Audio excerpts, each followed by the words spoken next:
കുറെ പേര് കേൾക്കാത്തതുണ്ടാവും. എല്ലാവരും ശരിക്കും ഈ ഒരു ബിസിനസ് കേൾക്കുമ്പോഴേക്കും ചാടി കയറി വന്നവരാരും ഉണ്ടാവില്ല അല്ലെ. ഒരുപാട് നെഗറ്റീവുകളൊക്കെ സമൂഹത്തിൽ നിന്ന് കേൾക്കുന്നുണ്ടാവും. പക്ഷെ ഞാനും അതുപോലെ തന്നെയായിരുന്നു. ഹസ്ബൻഡും ഞാനും ഒരു തുണിക്കട നടത്തി 5 ലക്ഷം മുടക്കിയിട്ടാണ് തുണിക്കട നടത്തിയിട്ടുണ്ടായിരുന്നത്. ആ ഒരു സമയത്താണ് ഒരു 7 വർഷം വരെ ആ കട ഞങ്ങൾ വലിയ കുഴപ്പമില്ലാതെ കൊണ്ടുപോയി. പക്ഷെ കട ഞങ്ങൾക്ക് തന്നത് വെറും കടബാധ്യത മാത്രമായിരുന്നു. കാരണം ഓരോ സീസൺ വരുമ്പോൾ നമ്മള് വിഷു ഓണം ഒക്കെ വരുമ്പോൾ അവിടുന്ന് ഇവിടുന്ന് ഒക്കെ വാങ്ങി, നേരത്തെ സാറ് പറഞ്ഞ പോലെ തന്നെ വെറും ട്രോളിങ്ങിന്റെ ആളായിരുന്നു എന്റെ ഹസ്ബൻഡ്. അവിടുന്ന് വാങ്ങി ഇവിടെ കൊടുക്കും, ഇവിടുന്ന് വാങ്ങി അവിടെ കൊടുക്കും. ആ ഒരു ലെവലിൽ ജീവിക്കുന്ന സമയത്താണ് ഈ ഒരു ബിസിനസ് അവസരം നമ്മളെ ഭവനി സാറും എന്റെ ഹസ്ബൻഡിന്റെ ഫ്രണ്ടായ സുധാരൻ ഏട്ടനും കൂടി ഞങ്ങളെ ഷോപ്പിൽ കൊണ്ടുവന്ന് തരുന്നത്. ശരിക്കും ഞങ്ങൾ ഈ ഒരു ബിസിനസ്സിലേക്ക് ഇൻവൈറ്റ് ചെയ്തത് സുധാരനാണ്. ആ വ്യക്തി ഇന്ന് ഞങ്ങളെ കൂടെ പോയി ബിസിനസ്സിൽ ഇല്ല. ഇന്ന് വെറും സ്റ്റാർ റാങ്കിൽ കയറി നിൽക്കുകയാണ് ആള് ബിസിനസ് ചെയ്യാതെ. പക്ഷെ ഞങ്ങള് അത്യാവശ്യക്കാരായതുകൊണ്ട് തന്നെ ഏട്ടൻ ഈ ഒരു ബിസിനസ് ഏറ്റെടുത്ത് ചെയ്തുകൊണ്ട് തന്നെ ഇന്നിപ്പം കമ്പനിയുടെ RTC റാങ്കിൽ കയറി നിൽക്കാൻ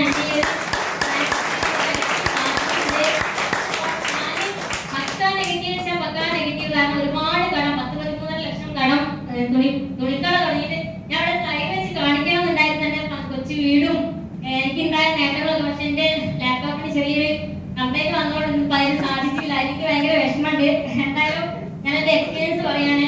ഈ ഒരു അവസരത്തിൽ ഷോപ്പിൽ നിൽക്കുന്ന സമയത്ത് സാറ് കൊണ്ടു തന്നെ എന്നോട് പറഞ്ഞ കുറച്ച് ഉൽപ്പന്നങ്ങൾ ചേച്ചി ഒരു ഉദാഹരണത്തിന് 2 കിഡ്നി പോയിട്ട് അദ്ദേഹം ബൈക്കിന്റെ കിഡ്നി എടുത്ത് വെച്ചിട്ട് ജോലിക്കൊന്നും പോകാൻ പറ്റാത്ത ഈ ഒരു അവസരത്തിൽ ഞങ്ങളെ ഷോപ്പിൽ കൊണ്ടുവച്ച് ഒരു 5000 രൂപയുടെ പ്രൊഡക്റ്റ് എന്നോട് പറഞ്ഞതൊന്ന് വിറ്റ് തരണം, വീട്ടിലേക്ക് അതിന് സാധിക്കും. ഏട്ടനാണെങ്കിൽ കണ്ടാൽ ഇപ്പൊ ഇന്ന് കാണുന്ന ആളല്ല. താടി മുടിയൊക്കെ നീട്ടി പ്രതീക്ഷകളൊക്കെ നഷ്ടപ്പെട്ട് ജീവിക്കുന്ന ഒരാളായിരുന്നു. അപ്പൊ ഏട്ടനെ കണ്ടപ്പോ അയാൾക്ക് സാധിക്കുമെന്ന് തോന്നില്ല, ചേച്ചിക്ക് ഇത് സാധിക്കുന്നു. സാർ ഇപ്പൊ പറയും ഒരാളെ നമ്മൾ മുൻവിധിയോട് കാണാൻ പാടില്ല, അവരായിരിക്കും ചിലപ്പോ നമ്മളെ ബിസിനസ്സിലേക്ക് വരിക.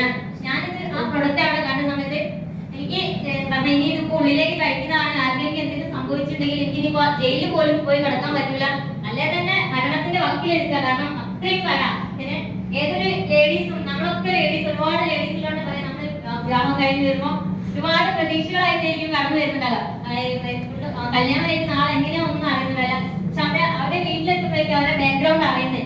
പക്ഷെ ഒരുപാട് കടബാധ്യതയുള്ള ഒരു ആളായിരുന്നു ഏട്ടൻ. അന്നേ ലക്ഷങ്ങളുടെ കടം. പക്ഷെ ഓരോരുത്തരെ യോഗമായിരിക്കാം. പക്ഷെ ഞാൻ അന്ന് ഈ ഒരു കടം വന്ന സമയത്ത് ഞാൻ എത്രയോ തവണ ഞാൻ പറഞ്ഞിട്ടുണ്ട്, കുറച്ച് വിഷമമായി തന്നിട്ടുണ്ടെങ്കിൽ ഞാൻ വെച്ച് തരാൻ. അത്ര പോലും വിഷമം ഉണ്ടായിട്ടുണ്ട്. ഓരോ ഈ കടക്കാരെ വന്ന് ചോദിക്കുമ്പോൾ അത് അനുഭവിച്ചവർക്ക് അതിന്റെ വിഷമം അറിയുള്ളൂ. പക്ഷെ ഇന്ന് ദൈവം ഈ ഒരു അവസരം, ഈ ഒരു വലിയൊരു അവസരം ഞങ്ങളെ മുന്നിൽ തരാനുള്ളതുകൊണ്ടായിരിക്കും അന്ന് എനിക്കും ഏട്ടനും അങ്ങനെ ഒരു ബുദ്ധി തോന്നാതിരുന്നത്. ഞാൻ ഇപ്പം ദൈവത്തിന് നന്ദി പറയാണ്. എനിക്ക് ഈ ഒരു റാങ്കിൽ എത്താൻ വേണ്ടി തന്നെ കൂടെ നിന്ന് സപ്പോർട്ട് ചെയ്ത എന്റെ ഭവനിസ്ഥാനം ഞാൻ ദൈവത്തിന്റെ സ്ഥാനത്താണ് കാണുന്നത്. കാരണം ഈ ലെവലിലേക്ക് മാറ്റിയിട്ടുണ്ടെങ്കിൽ അത് സാറിന്റെയും നമ്മുടെ ടീം മെമ്പേഴ്സിന്റെയും ഗുണമാണ്. കാരണം നമ്മൾ ഒറ്റയ്ക്കല്ലെന്ന് നമ്മളെ കൂടെ ഒരു ടീമുണ്ട്. ആ ഒരു ടീം കൂടെ ഉള്ളപ്പോൾ നമ്മൾ അവരെ കൂടെ നടന്ന് സ്നേഹിക്കാം, അവർക്ക് വേണ്ട കാര്യങ്ങൾ ചെയ്തു കൊടുക്കുക. ആ ഒരു കാര്യം മാത്രമേ ഞാൻ ചെയ്തിട്ടായിരുന്നുള്ളൂ. ഞാൻ ഇതിലേക്ക് വരാൻ കാരണം നെഗറ്റീവ് ആവാൻ പോസിറ്റീവ് ആവാൻ കാരണം ചെറിയൊരു ടീമായി. അപ്പൊ ഷോപ്പിൽ കുറച്ച് പ്രൊഡക്റ്റ് കൊണ്ടുവച്ച് ഞാൻ പറഞ്ഞ വൈകുന്നേരം വന്ന് പണി കഴിഞ്ഞപ്പോൾ എന്നെക്കൊണ്ട് അവരെ കുറച്ച് പ്രൊഡക്റ്റുകളൊക്കെ അവിടെ കൊണ്ടുവച്ചിട്ടുണ്ട്, വേണമെങ്കിൽ നിങ്ങൾ കൊണ്ടുപോയി വിറ്റോളിയതാണ്. അപ്പൊ ഏട്ടൻ 4-5 ദിവസം അവിടെ തന്നെ നിന്ന് നല്ലൊരു 10-21 വർഷം ഒരു ആയുർവേദ ഡോക്ടറെ കൂടെ നടന്നുകൊണ്ട് തന്നെ നല്ല ഇൻഗ്രീഡിയൻസിനൊക്കെ പറ്റി നല്ല ഏതൊരു പറമ്പ് പോയാലും പച്ചമരുന്നുകൾ കണ്ടാൽ ഇത് ഇന്നതിനാണെന്നുള്ള നല്ല അറിവുള്ളതുകൊണ്ട് തന്നെ വായിച്ചു നോക്കി, ബ്രോഷർ നോക്കി വായിച്ചു നോക്കിയപ്പോ നല്ല ഉഷാറായി. നല്ല ആയുർവേദ പ്രൊഡക്റ്റ് ആൾക്ക് ഞാൻ കൊണ്ടുപോയി വിൽക്കട്ടെന്നാണ്. പണ്ട് മുതലേ ആയുർവേദമാണ്. കല്യാണം കഴിഞ്ഞ വരെ ഞാനൊരു ഇംഗ്ലീഷ് മെഡിസിൻ കഴിച്ചിട്ടില്ല. ആയുർവേദ ഫാമിലി ഞാൻ. അപ്പൊ ഏട്ടൻ അത് കൊണ്ട് നടന്ന് വിറ്റ് നല്ലോണം കിട്ടി 5000 രൂപേന്റെ പ്രൊഡക്റ്റ് അങ്ങനെ വിറ്റ് തീർത്ത്. അപ്പൊ വിജയത്തോടെ വന്നിട്ട് സാറിനടുത്ത് പറഞ്ഞു, സാറ് ഞാൻ അവർക്ക് കൊടുത്ത് തീർച്ചയാണ്, ഞാൻ വീട്ടിൽ വാങ്ങി തന്നെ പ്രോഫിറ്റ് ഞങ്ങളോട് എടുത്തോളം വന്ന് സുധാരേട്ടൻ, ഞങ്ങൾക്ക് അതിന്റെ മുതല് തന്നാൽ മതി, ലാഭം നിങ്ങൾ എടുത്തോളിയാണ്. അപ്പൊ ആ ഒരു ലാഭം വെച്ചിട്ടാണ് പിന്നെ ഞങ്ങളുടെ ജീവിതം. തുണിക്കടയിൽ ഒരു ഡബിള് പോലും പോവാത്ത എത്രയോ ദിവസങ്ങളുടെ രാത്രി തൊട്ട് വൈകുന്നേരം വരെ കയറില്ലാതെ കെട്ടിയിടുക എന്നുള്ള ലെവലിലാണ് ഞാൻ ഇരിക്കുന്നത്. പക്ഷെ നമുക്കൊരു അഭിമാനമല്ല, ഒരു ഷോപ്പ് ഉണ്ട് സ്വന്തമായിട്ട്. അതിലിപ്പോ ലാഭമാണോ നഷ്ടമാണോ എന്ന് ആരും നോക്കില്ല. പക്ഷെ ഒരു ഷോപ്പ് ഉണ്ടാകുക എന്ന് പറയുന്ന ഒരു എല്ലാവരും അറിയപ്പെടും. ആ മുംബൈയിലെ തുണിക്കടയിലെ ആ ഒരു അത് ലെവലിൽ നിൽക്കും. അപ്പൊ പ്രതിഭയായിട്ട് വെറും വിൽക്കലും വാങ്ങലും മാത്രമല്ല, ഇതിലൊരു ടീം ഉണ്ടെങ്കിൽ ഇത് വീട്ടിലിരുന്നാലും വരുമാനമാണ്. അതെങ്ങനെയാ സാറാണ് നമുക്ക് ഞാനിത് കേൾക്കാൻ തയ്യാറായില്ല. ഏട്ടൻ എനിക്ക് സാറേ ഇന്നും വട്ടം വരച്ച് നമ്മളെ പ്ലാന് പറഞ്ഞിട്ടുണ്ടായിരുന്നു. ഞാനത് ശ്രദ്ധ ശ്രദ്ധിക്കാത്തതുകൊണ്ട് തന്നെ ആ വട്ടത്തിലേക്കൊന്നും ഞാൻ പോയില്ല. ഞാൻ അത് കേട്ട് ഈ ചെവി കൂടെ കേട്ട് മറുചെവി കൂടി തള്ളി കളയുന്നു. അങ്ങനെ ഏട്ടനായ ഒരു പ്ലാൻ കേട്ട് ഞാൻ ഇനി എന്താ ചെയ്യേണ്ടത്? സാറ് ഇതുവരെ റീറ്റെയിൽ വിളിച്ച് എല്ലാവർക്കും ഹോൾസെയിൽ റേറ്റ് കൊടുത്തിട്ട് അവരുടെ ഐ ഡി ക്രിയേറ്റ് ചെയ്തിട്ട് അവർക്ക് ഈ ഒരു അവസരം പറഞ്ഞു കൊടുക്കാം, പ്ലാൻ പറയാം. അങ്ങനെ പുതിയാണ് വലിയ കാര്യത്തിൽ വലിയ അറിവൊന്നുമില്ല, ഞാൻ പറഞ്ഞു കൊടുക്കാറുള്ള. അപ്പൊ ബാലി സാറ് കൂടെ കൂട്ടി സാറ് ഓരോ വീടുകളിൽ പോയി ഞാൻ പറഞ്ഞു കൊടുത്ത് ഞാനൊരു സുനിൽ സാറ് ഞങ്ങളുടെ കൂടെ വന്നു. പ്രാവശ്യം മാത്രം സാറിന് കൊടുത്ത് സാറിന് മക്കൾക്ക് ശ്വാസം കൊണ്ട് കാര്യമായിട്ട് 1.5 വർഷം അല്ല 1.5 കൂടുമ്പോ അല്ലെ 2 ആഴ്ച കൂടുമ്പോ അങ്ങനെ ബേബിയിൽ കാണിക്കുന്ന ഒരു പ്രവണതല്ലേ.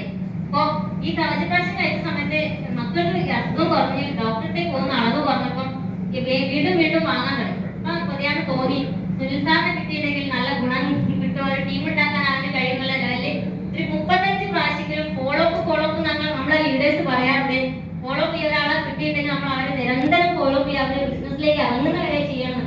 പക്ഷേ എനിക്ക് തോന്നുന്നു ഒരു 35 പ്രാവശ്യമെങ്കിലും ഏട്ടൻ പോയിട്ട് അന്നത്തെ ഞാൻ പറഞ്ഞത് ഒരു കുറവില്ല, ഒരാളെ പുറകെ എത്ര തവണ ഇങ്ങനെ നടക്കുന്നത് മോശമല്ല എന്നൊക്കെ ഞാൻ നിരുത്സാഹപ്പെടുത്തും മതി ബിസിനസ് ചെയ്തെന്നാണ്. പക്ഷെ ഏട്ടൻ അത് ഇറങ്ങി ശരിക്കും സുനിൽ സാർ ആ വീട്ടിലിരുമ്പോ ചെരുപ്പ് അവിടെ ഉണ്ടാ, വണ്ടി അവിടെ ഉണ്ടാ, മക്കൾ പപ്പ അവിടെ ഇല്ല, വേറെ എവിടെയും പോയില്ല. അങ്ങനെ നടന്നു പോലും സൈക്കിൾ പോലും ഇല്ല ഏട്ടന്, നടന്നു പോയി വിറ്റ് അങ്ങനെ ടീം ഉണ്ടാക്കി. സുനിൽ സാർ ഇറങ്ങി. ആ സുനിൽ സാറും ടീമും ഇന്ന് ഞങ്ങൾക്ക് കൊണ്ടുവന്ന ബിസിനസ് 1.5 കോടിയുടെ ബിസിനസ് ആണ് ഒരു ഭാഗം. എപ്പോഴും പറയുന്നത് ആ രണ്ടാൾ ഇന്നും ഞങ്ങൾ കൊണ്ടുണ്ട്. മറുഭാഗത്തേക്ക് ഒരു ശിവശങ്കരൻ സാർ റിട്ടയർഡ് ഫോറസ്റ്റ് ഉദ്യോഗസ്ഥനാണ്, അന്ന് റിട്ടയർ അല്ല സർവീസിൽ ഇരിക്കുന്ന ആളാണ്. വൈഫിന് ഒരു അസുഖം വന്നപ്പം ഞങ്ങൾ 95 റെക്കമെൻഡ് ചെയ്ത് അപ്പൊ സാറ് പറഞ്ഞ് നിങ്ങൾ കൊണ്ടുവരുന്ന സാറിന് പ്രൊഡക്റ്റ് കൊടുത്ത് അതിൽ റിസൾട്ട് കിട്ടി. അതിന്റെ നമ്മുടെ ഇതില് ലീഗൽ ആണോ എന്നുള്ള മോണിറ്ററിംഗ് മെക്കാനിസം ഉദ്ഘാടനം ചെയ്യുന്ന തിരുവനന്തപുരത്ത് പോയിട്ട് ആ ഉദ്ഘാടനം നേരിട്ട് കണ്ട ഒരു വ്യക്തിയാണ് ഇപ്പൊ ശിവശങ്കരൻ സാർ ഇവിടെ ഉണ്ട്. സാർ നേരിട്ട് അറിഞ്ഞിട്ട് അത് 100% ലീഗലാണെന്ന് അറിഞ്ഞാലാണ് സാറ് ഈ ഒരു ബിസിനസ്സിലേക്ക് അറ്റൻഡ് ചെയ്ത്. സാറ് ഇന്നിപ്പോ ഞങ്ങൾക്ക് 1 കോടിയുടെ ബിസിനസ് ഈ മറുഭാഗത്ത് കൊണ്ട് തന്നെ. അപ്പൊ നമ്മള് ഒരാളെ അങ്ങനെ ഓരോ ഉദ്യോഗസ്ഥരല്ലേ അവരോട് ഇപ്പൊ എങ്ങനെ ഞാൻ പറയാന്നുള്ളത്. ഏതൊരു കണ്ട അപ്പേനോടും കാടിനോടും ബിസിനസ് പറയുന്ന ഒരു സ്വഭാവമുള്ള ഒരാളാണ് ഏട്ടൻ. ഒരാൾ എന്ത് പറയും അല്ലെങ്കിൽ അവർക്ക് എന്ത് തോന്നില്ല. ശരിക്കും ഒരു ദിവസം ഞാൻ ഏട്ടനോട് ഇവിടെ ഇൻകം ടാക്സ് ഓഫീസിൽ പോയിട്ട് അവിടെയുള്ള ആളോട് പോലും പറയാൻ പഠിക്കാതെ അപ്പൊ എല്ലാവരോടും പറയാം പോയാൽ ഒരു വാക്കല്ലേ എപ്പോഴും പറയാം. അങ്ങനെ ഒരു ചെറിയൊരു ടീം ഉണ്ടാക്കി സുനിൽ സാറും ശിവൻ സാറും നല്ലൊരു ടീം വർക്കോട് കൂടി പോകാൻ തുടങ്ങിയപ്പോ എന്റെ അക്കൗണ്ടിലേക്ക് ഇതുവരെ റീടൈൽ ചെയ്ത അതില് ടീം വർക്ക് ചെയ്യാൻ തുടങ്ങിയപ്പോൾ എന്റെ അക്കൗണ്ടിലേക്ക് ചെറിയ ചെറിയ ഇൻകം വരാൻ തുടങ്ങി. എന്റെ ഐഡിയ ആദ്യം വെച്ചിട്ടായിരുന്നത്. ആ ഒരു ഇൻകം വരുമ്പോൾ 2000 3000 ഒക്കെ വരാൻ തുടങ്ങിയ സമയത്ത് എനിക്കൊരാഗ്രഹം, അതുവരെ ഞാൻ സ്വപ്നങ്ങളൊക്കെ ഒരുപാട് സ്വപ്നങ്ങളായിട്ട് വന്ന് ഞാൻ എന്റെ സ്വപ്നങ്ങളൊക്കെ ഒരു റൂമിൽ കൂട്ടിയിട്ട പ്രശ്നങ്ങൾ മാത്രം എന്നും കരച്ചിലും വീഴ്ചയായിട്ട് പ്രശ്നങ്ങൾ മാത്രം കൊണ്ടുവരുന്നത് ഞാൻ നിൽക്കുന്ന സമയത്താണ് പ്രവീൺ സാർ ഞങ്ങൾ പറയുന്നത്. എന്റെ അടുത്ത് ഒന്ന് പറയും, ചേച്ചിക്ക് വെറും പ്രശ്നങ്ങൾ മാത്രമല്ലല്ലോ സ്വപ്നങ്ങളൊക്കെ ഉള്ളതാണ്, പക്ഷെ നിങ്ങൾ സ്വപ്നങ്ങളൊക്കെ ഒന്ന് പുറത്തെടുക്കുക ചേച്ചി, ഇങ്ങനെയല്ലേ നമ്മളെ. അപ്പൊ ഞാൻ എന്ത് കണ്ടിട്ടാ സാറേ സ്വപ്നം, എവിടെ സ്വപ്നം കാണാനല്ലേ, ഒന്നുമില്ല, നീ മരിച്ചാൽ മതി എന്നൊക്കെ പറയും. പക്ഷെ ഇതിൽ വലിയൊരു അവസരം ചേച്ചി, ഇതിൽ ഒരു ടീം ഉണ്ടാക്കി നിങ്ങൾക്ക് വീട്ടിൽ കിടന്നാലും വരുമാനമാണ്. ആ ഒരു സമയത്ത് ചെറിയൊരു വണ്ടി എടുക്കാൻ മോഹം തോന്നി, ഒരു ആക്റ്റീവ വണ്ടി. ഞാൻ ലൈസൻസ് 4 വീലറും 2 വീലറും ഒക്കെ ലൈസൻസ് എടുത്ത് ചെറിയൊരു വണ്ടി എടുത്ത്, ഒരു ആക്റ്റീവ വണ്ടി എടുത്ത്. അത് ഏട്ടന് ലൈസൻസ് ഒന്നുമില്ല, സൈക്കിൾ ബാലൻസ് ഉണ്ട്. ആ ഷോറൂമിൽ ഇറങ്ങി ആ സമയത്ത് തന്നെ കോൺഗ്രസ് സാറിനെ കൂടി ആ ഡ്രൈവ് ചെയ്ത് പോയി ഏട്ടൻ ഒറ്റയ്ക്ക്. അങ്ങനെ ഒരാഴ്ച നല്ല ലെവലിൽ പോയി. കോൺഗ്രസ് സാർ എറണാകുളത്ത് എന്തൊരു വർക്കിന് പോയ സമയത്ത് അന്ന് രാത്രി ഏട്ടൻ ആ വണ്ടിയോട് ആക്സിഡന്റ് ആയി. 8 മാസം ആക്സിഡന്റ് ആയി കിടന്നേ. അപ്പൊ ഒരു ഭാഗം കടം ഒരുപാട് കഴുത്തോളം മുങ്ങി കടം, മറുഭാഗത്തെ ആക്സിഡന്റും പറ്റി കിടക്കാം. പിന്നെ ഒന്നും പറയണം. പക്ഷെ ഈ ഒരു ബിസിനസ്സിൽ അല്ലായിരുന്നെങ്കിൽ ഞങ്ങളെ ശരിക്കും ഇന്ന് ഈ ഭൂമുഖത്ത് ഉണ്ടാവൂല 100% ഉറപ്പാണ്. കാരണം ആ ഒരു അപകടം പറ്റിയ സമയത്ത് ഒരാഴ്ച മുതൽ അത് 8 മാസം കിടന്നപ്പോ ആ 8 മാസം വരെ ഒരാഴ്ച പോലും മുടങ്ങാതെ ഞങ്ങൾക്ക് ഇൻകം തന്നൊരു അവസരമാണ് ഇതൊരു ബിസിനസ് ആണ്. അതുവരെ ഞാൻ രാഗമൊക്കെ എത്രയോ തവണ ദേഷ്യം പിടിച്ചിട്ട് അയാൾ വരുന്നുണ്ട്, അയാൾ എന്തോ കിട്ടാനെന്നുള്ള ലെവലിൽ കുറെ തവണ ഞാൻ പറഞ്ഞു. ഇപ്പൊ എനിക്ക് പറയുന്നതിൽ ഒരു വിഷമില്ല. അപ്പൊ ഞാൻ എന്റെ പ്രാർത്ഥനയിൽ ഏത് സമയത്ത് ഉൾപ്പെടുത്തുന്നതുകൊണ്ട് തന്നെ എനിക്ക് പറയുന്നതിന് കുഴപ്പമൊന്നുമില്ല. അപ്പൊ ആ ഒരു ലെവലിൽ ഇത് സാറിനെ ദൈവദൂതനായിട്ട് കാണാന്. അപ്പൊ അങ്ങനെ സാറ് വന്ന് പറഞ്ഞ് ഏട്ടൻ കിടക്കാണ്, അപ്പൊ പാസീവ് നിങ്ങൾക്ക് വീട്ടിലേക്ക് കിട്ടുന്നുണ്ട്. അപ്പൊ ചേച്ചി ഒരു കാര്യം മനസ്സിലാക്കണം, ആ ടീമിന് നഷ്ടപ്പെട്ടു, ചേച്ചി ഇനിയും ഇറങ്ങിയിട്ട് ഈസി റാങ്കിലാണ് ആക്സിഡന്റ് പറ്റിയെങ്കിൽ ഏട്ടനും ഞാനും എഴുന്നേൽക്കുമ്പോ ഞാൻ ശുശ്രൂഷിക്കാൻ ഞാൻ വേണമല്ലോ. ആ എഴുന്നേൽക്കുന്ന സമയത്ത് ഞങ്ങൾ DTC റാങ്കിലാണ്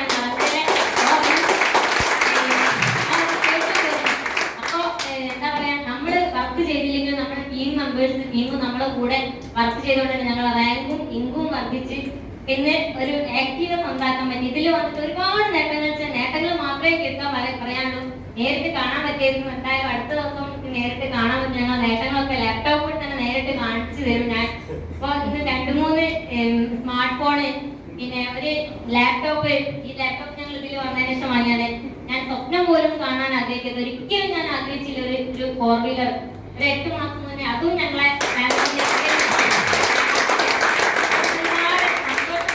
എൻജോയ് ചെയ്ത് ഞാൻ എന്റെ ഹസ്ബൻഡും കട്ട സപ്പോർട്ടായിട്ട് ഹസ്ബൻഡും എന്റെ കൂടെ എപ്പോഴും ഒന്ന് പറഞ്ഞത് വെച്ച് നിങ്ങൾ ഒരുമിച്ചേ നടക്കുള്ളൂല്ലേ. അപ്പൊ ഞങ്ങളെ വേർതിരിക്കാൻ നോക്കാം പോലീസാർ. കാരണം ചേച്ചിയുടെ ടീം ഒരു ഐ ഡി കൊണ്ട് പോവാം. ഏട്ടൻ മറ്റേ ഐ ഡി ഓപ്പൺ ചെയ്തിട്ടുള്ള ഏട്ടൻ ഐ ഡി ഇപ്പൊ ഒന്ന് UTC റാങ്കിലാണ് നിൽക്കുന്നത്, സെക്കൻഡ് ഐ ഡി. കാരണം എന്റെ ഡ്രൈവറായിട്ട് കൂടെ പോരാന്ന് എപ്പോഴും കളിയാക്കും. എനിക്ക് കാറ് ഡ്രൈവിംഗ് ഒക്കെ അറിയാം, പക്ഷെ പുറത്തേക്ക് എടുത്തു പോരാതെ ഒരു മനോധൈര്യം കുറച്ചുകൂടി കിട്ടാണ്ട് എന്നാൽ ഞാൻ ഒറ്റയ്ക്ക് കാർ എടുത്ത് പോരും. ഏട്ടൻ വേറെ പോകും. എന്തായാലും ഇന്നിപ്പോ ഒരു ഇൻകം സേവിങ്സും മറ്റേത് കടം വീട്ടാനും കൂടി നേടാൻ പറ്റിയിട്ടുണ്ട്. പക്ഷെ ഞാൻ പറയും സ്ത്രീ ശാക്തീകരണം എന്ന് പറയുന്നത് നമ്മളെ ഇന്ത്യ ഭരണഘടന ശാസ്ത്രയില് തുല്യനീതി ശരിക്കും സ്ത്രീക്കും പുരുഷനും കിട്ടുന്നുണ്ടോ? ഞാൻ പറയും ഇല്ല എന്ന് ഞാൻ പറയാം. ഇതുവരെ ഉണ്ടായിട്ടില്ല. ഒരു കൽപ്പണിക്ക് പോവാണെങ്കിൽ മേസ്ത്രിക്ക് 1000 രൂപയും മറ്റേ കൂടെ വർക്ക് ചെയ്യുന്നവർക്ക് 700 ആയിരുന്നത്. പക്ഷെ നമ്മളെ ബിസിനസ് ഈ ഒരു ബിസിനസ്സിൽ വന്നിട്ട് തുല്യനീതിയായിട്ട് എല്ലാവർക്കും ഒരേ അളവിൽ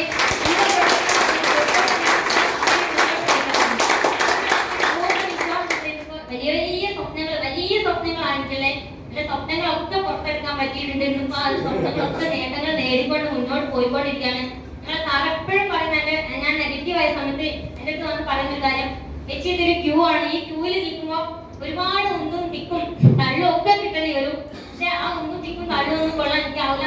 നമ്മൾ ഒരു സമയം മാറി നിന്നിട്ട് ക്യൂ അങ്ങോട്ട് മുന്നോട്ട് പോകും. പക്ഷെ നമ്മളെ ഒരു സമയത്ത് ആ മുന്നോട്ട് പോയി നിൽക്കാൻ ഒരിക്കലും സാധിക്കില്ല. ക്യൂന്ന് മാറാതെ ആ ക്യൂവിൽ തന്നെ നിൽക്കാൻ പറയും. പക്ഷെ അന്നും ഇന്നും ആ ക്യൂ മനസ്സിലുകൊണ്ട് തന്നെ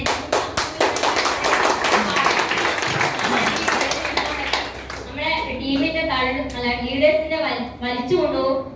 ടീം തള്ളും നമ്മളെ. അങ്ങനെ ആ ഒരു ലെവലിൽ നിന്നിപ്പം നല്ലൊരു റാങ്കിൽ എത്താൻ പറ്റി. അപ്പോ അഭിമാനത്തോടെ എനിക്ക് പറയാം, നമ്മളെ മൈ ലൈഫ് സ്റ്റൈൽ ബിസിനസ്സിൽ എത്തിയിട്ടില്ലെങ്കിൽ ഞാൻ ഒരു അടുക്കളയിൽ ഒതുങ്ങി കൂടുമായിരുന്നു.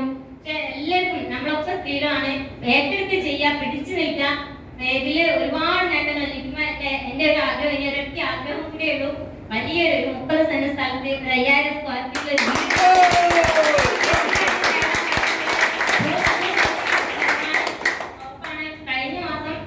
Ceiling plan ചെയ്തിരുന്നാൽ ചെറുതൊന്ന് പാളിപ്പോയി. പക്ഷെ 3.5 നോക്കണം. 3.5 വർഷമായിട്ട് ഈ ഒരു ബിസിനസ്സിലേക്ക് വന്നിട്ട് ആ ഒരു സമയത്തേക്ക് സീലിംഗ് പ്ലാൻ ചെയ്യാൻ ടീം മെമ്പേഴ്സ് ആഗ്രഹിക്കുന്നുണ്ട്. അപ്പൊ എന്തായാലും ഒരു 2-3 മാസത്തിനുള്ളിൽ എനിക്കും കിട്ടും ആ ഒരു സീലിംഗ് എമൗണ്ട്. എന്റെ അതേപോലെ ഒരു സാധാരണ ഫാമിലിക്ക് ഇന്നിപ്പോ ഞങ്ങൾ മുന്നിൽ ഇങ്ങനെ സംസാരിക്കേണ്ട ഒരാളോട് പോലും സംസാരിക്കാൻ കഴിവില്ലാതിരുന്ന ഒരാളാണ് ഞാൻ. പക്ഷെ ഇന്നിങ്ങനെ സംസാരിക്കുന്നുണ്ടെങ്കിൽ നമ്മളെ ട്രെയിനിങ്ങും കാര്യങ്ങളും ഒക്കെ അതിന്റെ എല്ലാ ട്രെയിനിങ്ങിലും ഞാൻ സാറ് പറയും ചേച്ചി ആ ട്രെയിനിങ്ങിന് പോകണം, ഈ ട്രെയിനിങ്ങിന് പോകണം.